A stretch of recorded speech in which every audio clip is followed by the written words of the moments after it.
که ما یک ملت هستیم و به خاطر یک هدف که اون نظام اسلامی بود ما مبارزه و مجاهده کرده بودیم که الله رب العزت امروز اون نظام اسلامی را بر ما عطا فرموده و امروز ملت افغانستان دارنده یک نظام 100% اسلامی می باشد. برادرای عزیز، انقلاب آوردن و انقلاب برپا کردن یک کار سخت نیست، ولی انقلاب به پیش بردن، انقلاب را به ساحل کامیابی بردن یک کار بسیار دشواری است،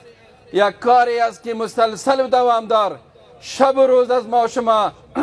محنت و استعدادی و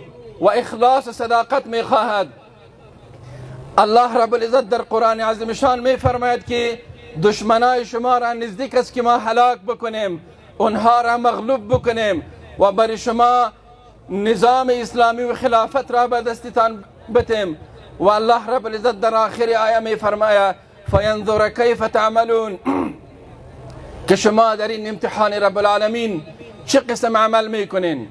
آیا به امو اخلاص و صداقتی که در جبهات و در سنگرها در مقابل دشمن مستکبر جهان شما ایستادگی کردین، شهادت دادین، مهاجرت کردین، زندانهای دشمن را پر کردین و به بسیار شهامت و غیرت برای دشمن شما در مقابلشان ایستادگی کردین؟ آیا فعلا که شما در متن نظام هستین و مسئولیت نظام برای شما سپرده شده، مسئولیت ملت در گردنتان است، مسئولیت پیشبرد نظام در گردنتان است، مسئولیت تعلیم و تربیه، مسئولیت صحت عامه، مسئولیت ترقی و پیشرفت و اعمار افغانستان و مسئولیت پاسبانی و پاسداری از حریم و از حریم و جغرافی افغانستان که حریم یک خطه امید برای امت مسلمه است. پاسداری و نگهداری سرحدات افغانستان امروز مسئولیت هر فرد نظام اسلامی می باشد. برادرای عزیز، چه قسمی که در سنگرها به کمال اخلاص و به کمال صداقت در مقابل دشمن مبارزه و مجاهدت کردین، آلا به خاطر استحکام نظام اسلامی، به خاطر پیشبرد نظام اسلامی، به همان قسم صداقت و به اخلاص و به همان قسم مردانوار کمرایتان بسته کنین و خدمت ملت خود را بکنین و نظام خود را استوار و پایدار بسازین. و الله رب العزت ما و شما را در امتحان گذاشته و الله رب العزت ما را هر ثانیه و هر دقیقه در امتحان انداخته و ما را میبینه که آیا ما اون شعارهایی را که در وقت چاپه و در وقت تعرض و در وقت دفاع و در وقت بمبار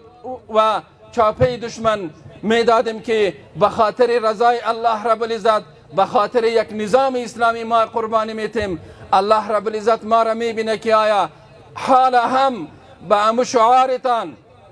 به امو صدایتان شما متحد هستین یا نیستین؟ برادرای عزیز، هر فرد نظام اسلامی باید هر عملی که میکنه، هر حرکتی که میکنه و هر قولی که از زبان صادر میشه باید بسیار مسئولانه حرکت بکنه و به خاطر سربلندی نظام اسلامی و به خاطر سربلندی و افتخار کشور عزیز ما و به خاطر نگهداری و پاسبانی از نظام اسلامی هر فرد ما باید شب و روز به خاطر رضای الله رب العزت آماده خدمت باشیم.